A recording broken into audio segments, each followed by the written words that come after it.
So looking here at paper 2, we're going to talk through that. Starting off here really with the population dynamics, the demographic transition model. Describe the relationship between total population and death rate. Well, as death rate goes down, total population goes up. That's the key thing really.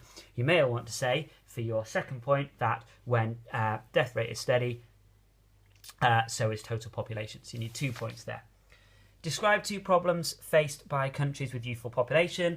First one is that going to be things like education costs are going to be quite high, and that's going to cost money. They're not paying any money in tax because they're not working. You might then want to talk about the dependency ratio. So you've got lots of young people. You might also have lots of old people. You've not got many people in the middle that are providing income to support those people that are not contributing. So the working people needs to be really more than the people that are not working. So you might want to talk about that as well. You might also want to talk about how later on in life, all those people that are young, when they get to 16, will want a job, and there might not be jobs. Using named examples explains why some countries choose to increase immigration and others choose to reduce it. So 6-mark question here, want lots of examples. So somewhere like Russia, named example, wants to increase population because everyone's moved out. So that would be a reason. They want to attract people back because they've got a lacking people in that working sort of section, and their dependency ratio might be bad. You might have somewhere like Sweden or Estonia who have got low population. Sweden might want to increase its population because people aren't having enough children, so they sort of encourage that, but they might also want to encourage migration. Somewhere like Estonia too, lots of people may have left, so therefore they might want to increase the population. Somewhere like the UK might want to reduce its population, so reduce migration through some of its policies. Because it's got too many people here, there might not be enough jobs, enough housing, enough resources. So all those kind of things. But the key really is to get 3 kind of good examples in there. Moving over to consuming resources. So this one really is asking you for 2 trends. So that's got to be changes. So you could talk about an overall increase, you could use figures, and you could talk about a peak here. You've got to have 2 separate trends. You can't just give figures at a set time. It's over time. In the future, what are the might be pressures? How could they result from global economic growth? Well, if we've got more people and more people are developing, like in China and India, then there's going to be more demand for resources, and there might not be enough. That might mean that we run out, and that will have some sort of like problems and pressures in that just generally not enough because more people are developed.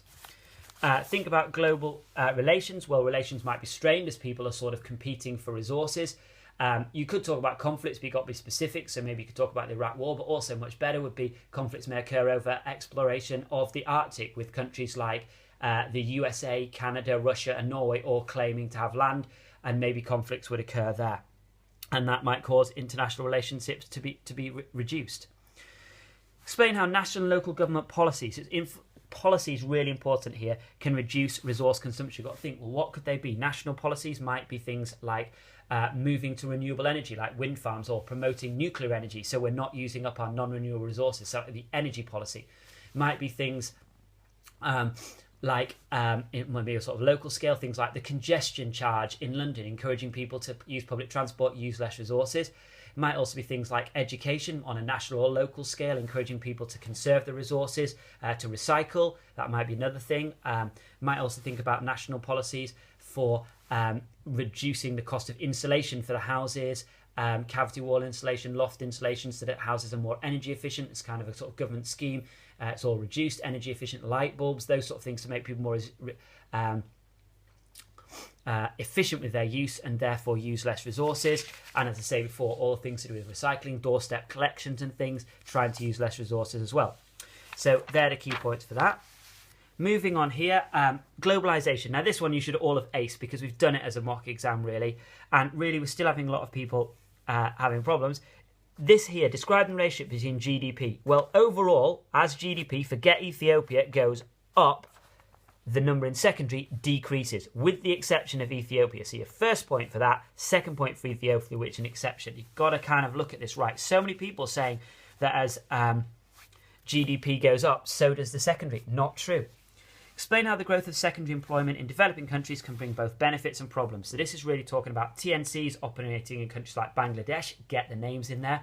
So the benefits, regular wages. People move from primary, which is low pay and unreliable because they have to wait for the harvest, into secondary jobs, Manufacturing, they've got more money, more regular wage, so they can start to buy products. They're paying tax that goes into the government, who can invest it into education and healthcare. But it's got to be a balanced argument. So what are the negatives? Well, exploitation, low wages, poor working conditions, child labour, that sort of thing.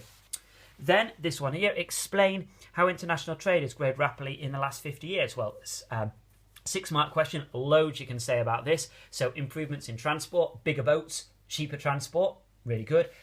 More efficient air transport, you can move things quickly, so fresh goods, so we can get things from all over the world, like fruit, be specific.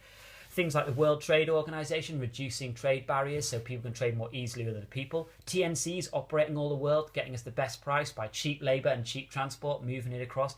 Increased telecommunications like the internet and telephone and call centres, meaning that people can work all the way around the world. Loads you can say about that. Try and get some examples in. I'm sure now I've explained that makes a lot of sense to you. And then here, development dilemmas.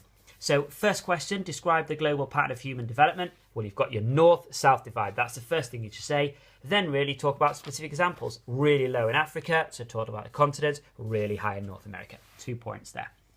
Explain how Rostow's modernisation theory helps us to explain or understand how a country develops. You need to know Rostow's development model. We did do it in class. Here it is in the textbook with the theory here. Page 210, I suggest the first thing you do, lots of people struggle with this, is just have a look at that. But basically it says how they go from one stage, traditional society, they take off, so with industry coming in, secondary employment, as that takes off, people have more disposable income, so they develop, they're paying taxes, more money is invested in education, as they get more educated, they can start doing tertiary jobs, etc., etc. And then finally, using a named example, I thought this was actually quite an easy question. Examine the impact of a top-down development project. Three Gorges Dam, easy peasy.